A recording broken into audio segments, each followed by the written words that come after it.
Hello, and welcome to The Franchise Life. I am your host, Stacie Shannon. Today, we have a very special guest with us, Anthony Tata. And Anthony, where do you begin?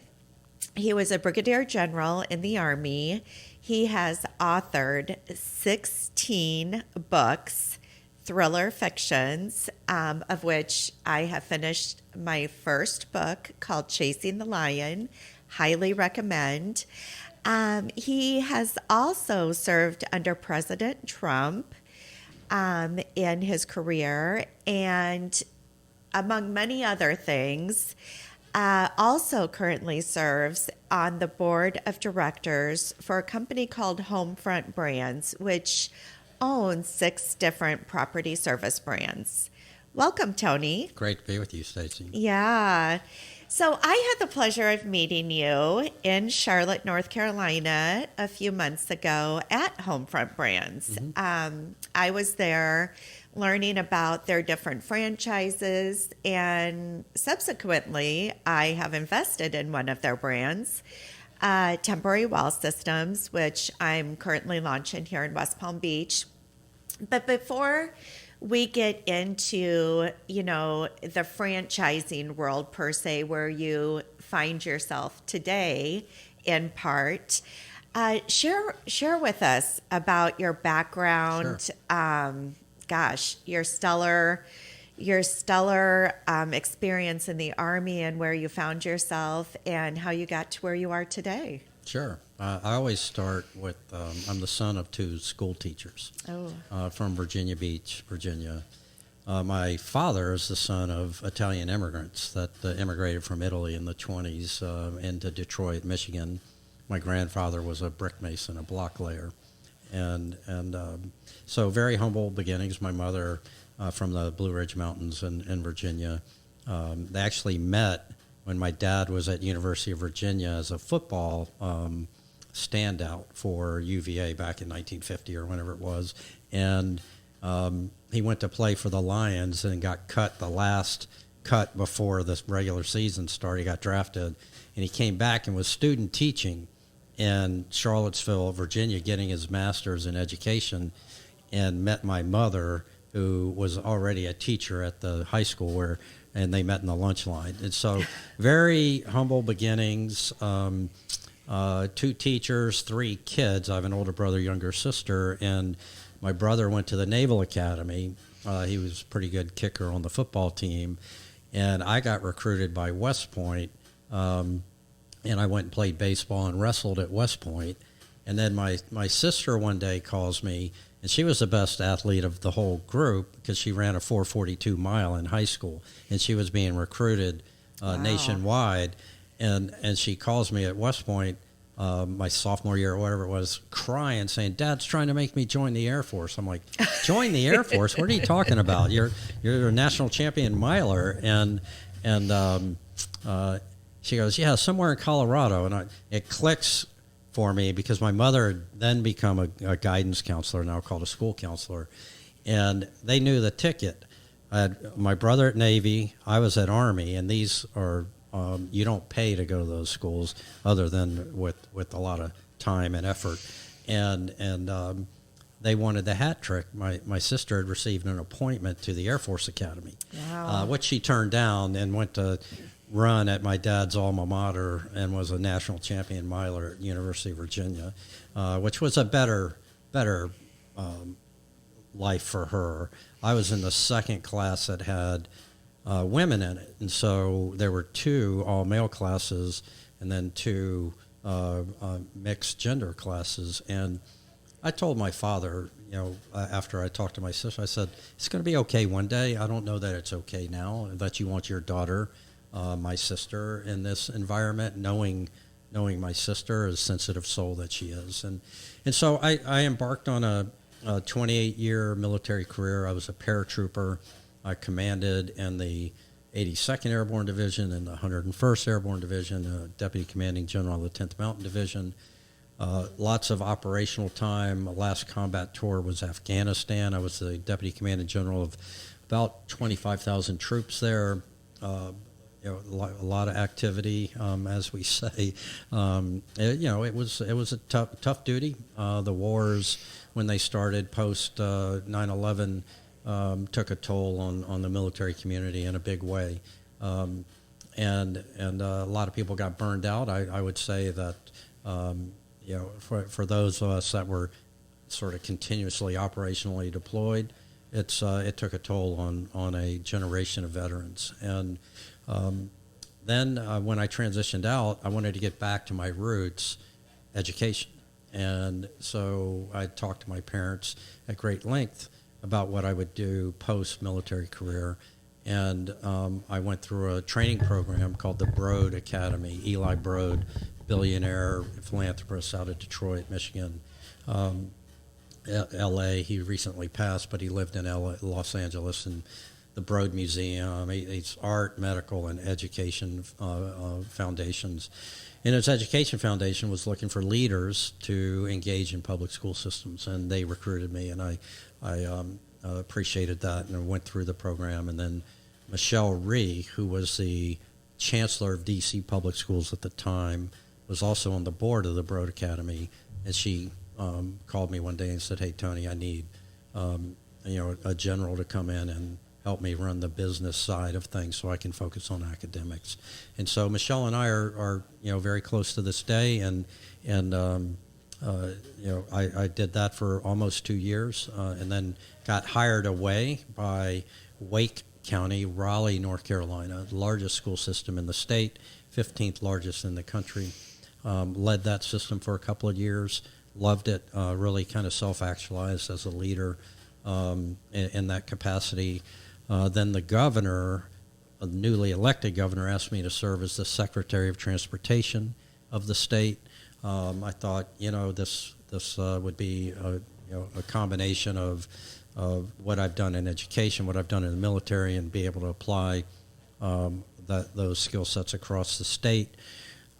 Second largest transportation system. A lot of people don't realize this in the country, with 22 ferries, 2 seaports, 3 railroads, wow. 72 airports, 88,000 miles of highway. A lot going on. Big state, important. The intermodality of moving from the port to the rail to the trucks, and that's it's jobs, it's commerce. And then got into private business. I played around with a political run and ultimately chose not to do that. Stayed in business, and then the President of the United States personnel office calls you and asks you to come serve your country again. And you just heard my public service background, and I couldn't really say no to that, despite the abuse you go through and the scrutiny you go through in the media, right? Sure. But at the end of the day, being a good citizen to me involves serving your country in some way. And now all of those experiences have led me to several different business lines, one of which is franchising. And what I come at franchising from a couple of different directions. I'm very close friends with Nick Neonakis, the franchise consulting company, and involved in a couple of endeavors with him, and Robot Lab and Big Peach Car Wash and a couple other things. And I met Jeff Duden, who is Homefront Brands and Duden Group, through Nick, and Jeff and I have become friends, and I have the privilege of serving as an advisor on his board, and certainly Temporary Wall Systems and other companies like that are part of Jeff's focus is let's bring jobs back to Middle America. Let's create jobs for Middle America and help restore part of the country in that fashion. And I'm very much on board with that mission. The humble beginnings that my parents had, and certainly my brother and sister and I had, helping the Joe Lunchpails of the world, certainly is part of my life goal. And you do that by creating jobs. You do that by creating opportunities. And the second piece, I would say, is from a veteran angle, helping veterans transition and get into these kinds of opportunities, whether it's owning a franchise or working for a franchise. I've served on several leadership roles of several different veterans charity organizations that help with transitioning veterans. And certainly today I'm an ambassador at Homes for Our Troops that provides housing for our most severely wounded, missing a limb, traumatic brain injury, that kind of thing, veterans. And so it's been a very holistic effort for me, wrapping all my experience into helping create jobs for everyday citizens and for veterans. Well, thank you for sharing all that. Wow. First and foremost, thank you for your service. I have several family members who have served in a past life. When I was in the corporate world, worked with the Army directly to help provide aviation and aerospace technology. So I have a real appreciation for the sacrifice that you made. It's really interesting. You're a very humble person. You definitely have a passion for helping others between your military career and where you found yourself today.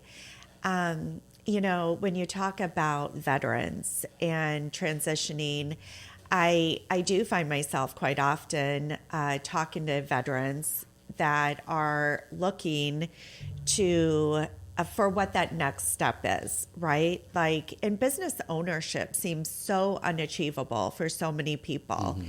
But when you bring in and shared Homefront Brands mission and Jeff Duden trying to create more jobs and more opportunity for middle America, that is one of the things that appealed to me about Homefront Brands and in particular temporary wall systems. But, as going from your educational background into the military, then directly, I believe, and serving for, I believe, over 30 years. Yeah, 28 years of active duty plus 4 years at West Point.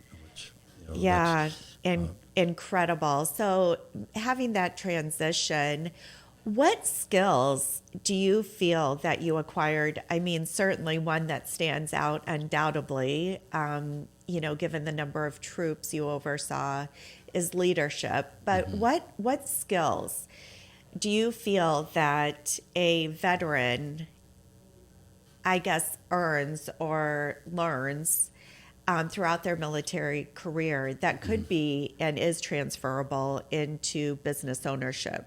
Yeah, that's a great question, Stacie. The skill sets that many veterans learn, particularly those that are combat leaders, like a sergeant on the front lines or a lieutenant or a captain, they are out there in Afghanistan, Iraq, Syria, wherever our nation takes us, and they are alone and unafraid. They are the ambassador meeting with the mayor or the governor of some province in Afghanistan or Iraq or Syria, and taking care of their troops and making sure that all the logistics is happening to keep their men and women, fed, fueled, with ammo, all the things they need to do their job. So when you look at how they have this external facing mission and the internal responsibility of maintaining and leading and caring for, it's different than your average 9-to-5 job, because if you fail on getting the fuel or the food or the water to your team, you don't eat, you don't drink, you don't move, right? And so there's that everyday responsibility to make sure that you've got a plan, you've got a system, and meanwhile your mission takes you out into the community as it is, and whether that's interacting with mayors and governors and council people, because every nation has some form of government. It may not reflect exactly what ours is, but you're constantly dealing with village elders and so forth. And that requires some form of maturity, some diplomacy, and certainly balancing the logistical requirements of your mission with the mission accomplishment of engaging these leaders among who you have to operate. I couldn't think of really a better preparation for business ownership, for owning a franchise or working for a franchise, because it's all the same stuff. You just got nobody shooting at you, hopefully. So, when you think about running a car wash or a temporary wall system or whatever, you got to get the stuff there. You have to engage people to sell it, right? And so you have this external piece and you have the internal piece. If you do sell it, if you do land a job, you gotta make sure everything's there. The equivalent of the beans and the bullets and the fuel and the water. And when you land your first customer, you're gonna have to make sure all the temporary wall systems are there, all the components are there. You got the right people to set it up and all of that, and that's the logistics that go into it. So this internal organization skill and external engagement skill that every soldier, sailor, airman, Marine learn when they're in these environments are directly applicable to franchising. No, I like that. And, it's interesting, just taking that a step further, is the franchise system, can draw a parallel to kind of, a military structure per se. Because the beauty of the franchise world is you do have a corporate office or, the umbrella brand that is helping provide guidance and support and technology and so forth to their franchisees, which could be those combat individuals that you're using as an example. But at the end of the day, you're running your own business, like your own mission, and are responsible for everyday decisions to either be successful or not, right? Yeah, it's a direct parallel.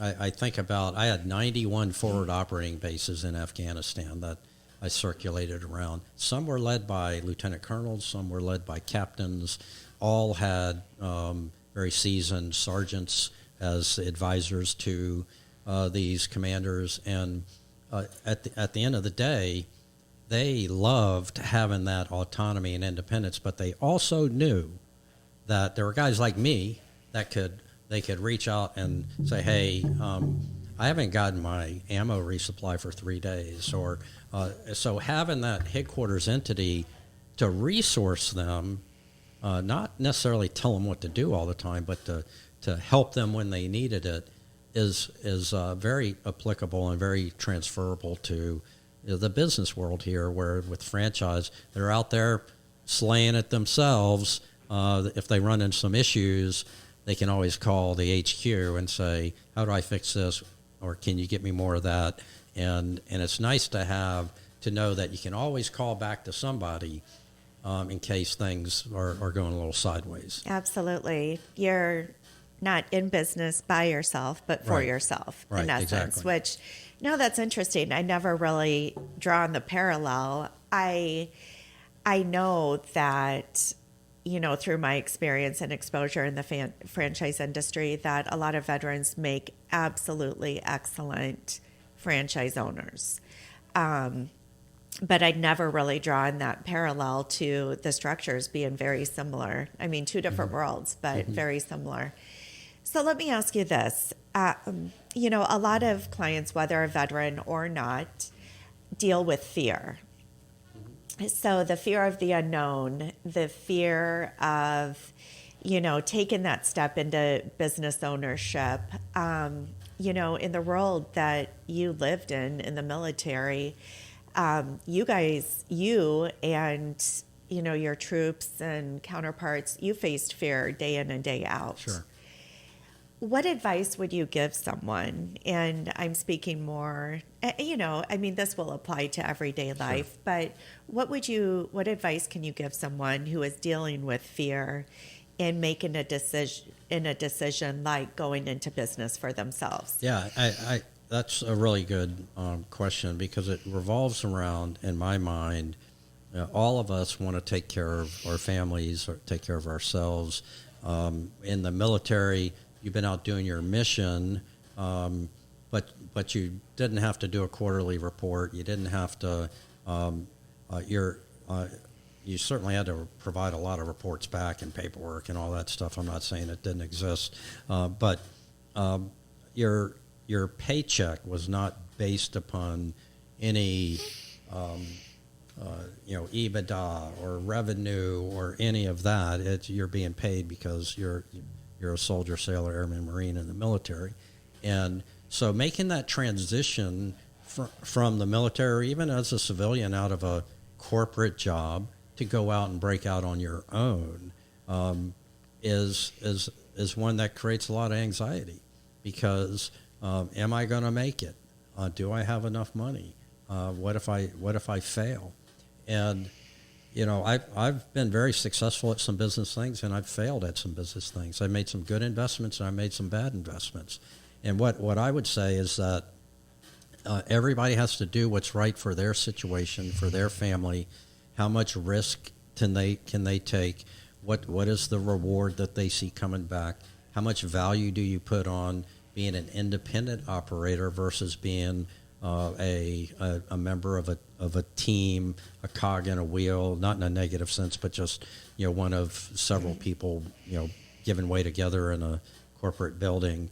And there's trade-offs. There's personal satisfaction. There's a heck of a lot of motivation that comes with being an independent operator or franchise owner, knowing that it's all on my back. Maybe I bring in a teammate to help me, and that it's. Yeah, you have to analyze it both in a scientific and an artistic way, emotional way. As what makes me personally happy? Am I okay 9 to 5 in a suit at the office building, or do I want to get out there and run temporary wall systems and talk to developers and builders and condo owners that have some reconstruction to do and sell the product and make outsized gains, and do I have enough savings to carry me over until I start to see that return on investment? So, yeah, I don't think it's a one-size-fits-all at all. I think it's every individual. What's your personal circumstance? What motivates you? And what's your financial situation? Yeah, no, that's a great way to put it.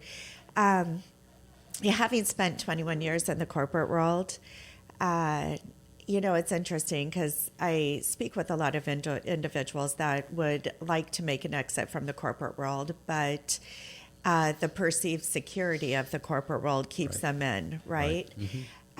And the one thing I learned, regardless of what level you're at, is everybody's dispensable. Everybody can be replaced. Right. So to me, it's a false sense of security. I mean, there are many people that are able to, go their entire careers in the corporate world, and I think that is fantastic. But I've also been privy to and subject to individuals that are easily displaced and replaced, right?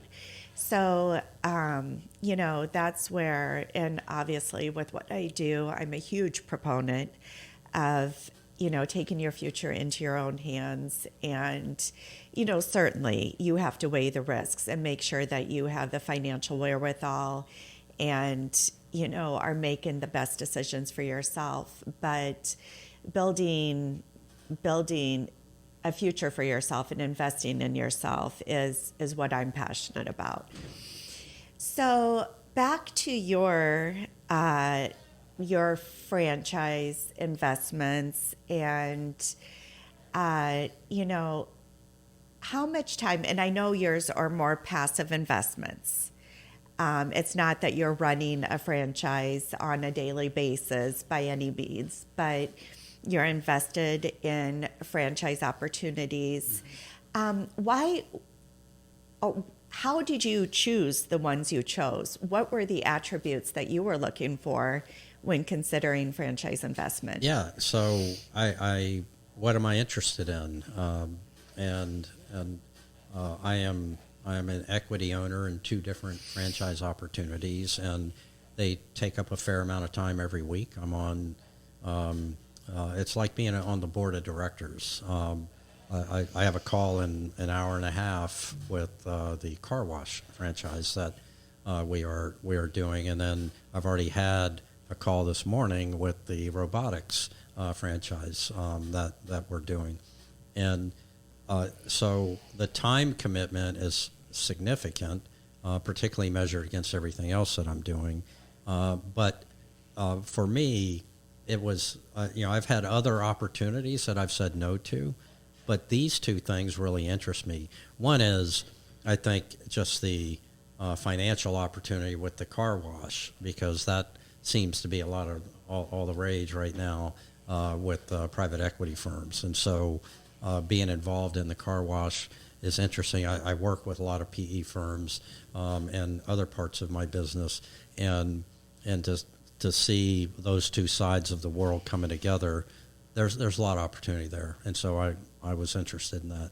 The robotics, the robot lab is they have robots that will go into hospitals and with ultraviolet rays and clean the hospitals. They have robotics in school systems. They have robots that will go in that our restaurants use to go around and deliver food or clear trays. And right now, there's a real employment crisis in this country. And so when you think about robots and how robots can augment and make people more efficient, and particularly business owners more efficient, if you're having a hard time getting servers and you can have these robots going around cleaning tables, it's additive to your workforce, and you can have your servers focused on your customers as opposed to trying to do two things at one time. So I love the concept. And so for me, I love the concept of both of them. And I think that's kind of at the heart of why you make any decision with regard to doing business.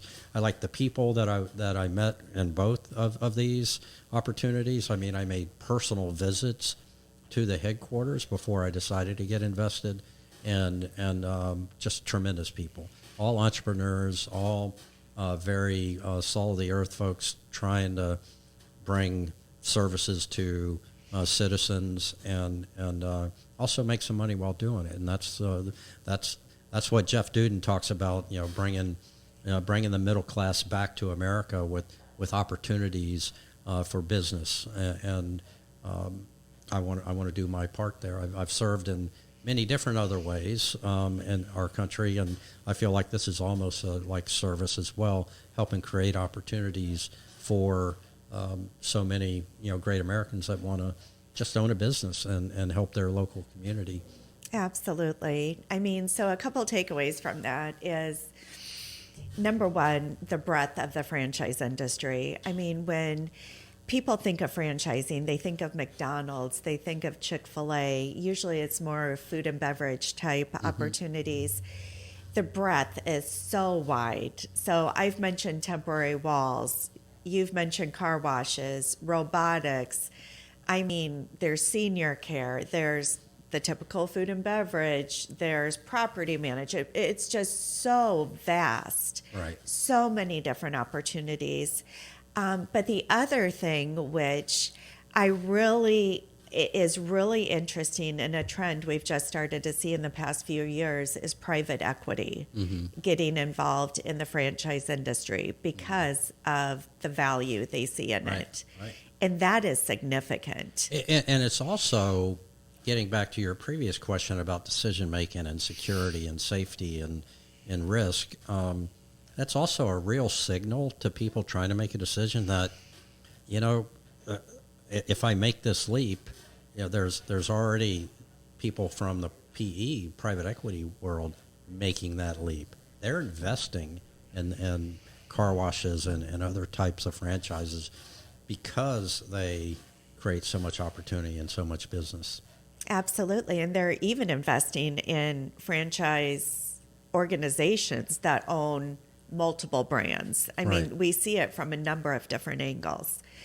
All right. Well, we've covered a number of topics, and as we know, you have a franchise call coming up soon. So one fun topic. Sure. You're an author of 16 books.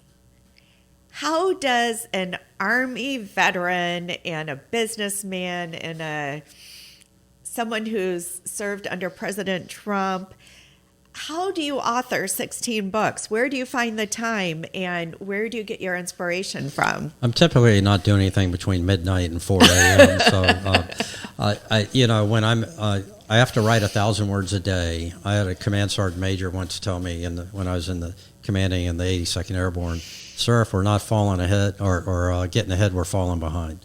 And that's absolutely true across life, not just in the writing world, but when you're writing and having published, Macmillan, St. Martin's Press is my publisher. They're one of the big 4 or 5 publishers out there. I do a book a year, and you have to write it in about 6 or 7 months.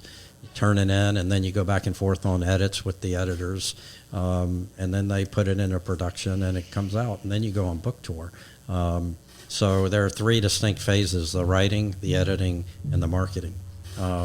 It's a business, and it's one that I do 100% myself. I don't farm it out to any ghostwriter or any of that kind of thing. And I do have a writing coach who looks at every one of my novels, and she gives me feedback and all that, just like Tiger Woods has a swing coach. Sure. Not saying I'm the Tiger Woods of writing, but for me, it's fun. It's a passion, and it also is very therapeutic. And I've been at a book conference all week in San Diego, and you get a lot of questions about, what axe are you grinding and all that. Like, I'm an entertainer. I write for entertainment. I'm not trying to prove a point. I'm not writing about my life. I'm just entertaining.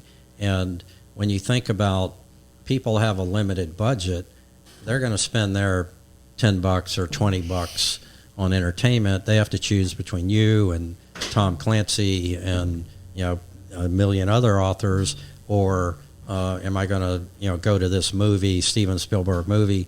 It's how people entertain themselves, by reading and getting lost in the world. So that's your competition. And I write from I use a screenplay writing format to outline my books, and I just want to write the most entertaining and enlightening. I guess in some cases I use a lot of historical examples, bring them in and create this, for my protagonist who's flawed, create a problem he has to solve, and have somebody, the antagonist, trying to stop him from solving the problem. Fascinating. That's a whole nother podcast. Is it All based right, on your? We'll do that one.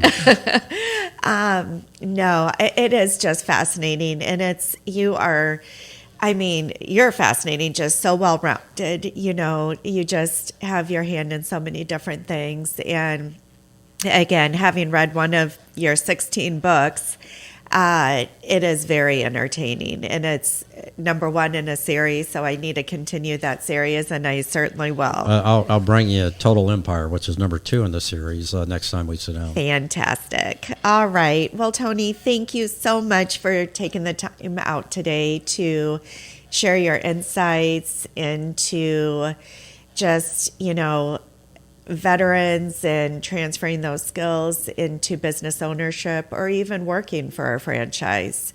And we have so much to learn from you. So thank you for being here, and I look forward to our next discussion. Yeah, likewise, and thank you for what you do here with this podcast, Stacie. Thank you.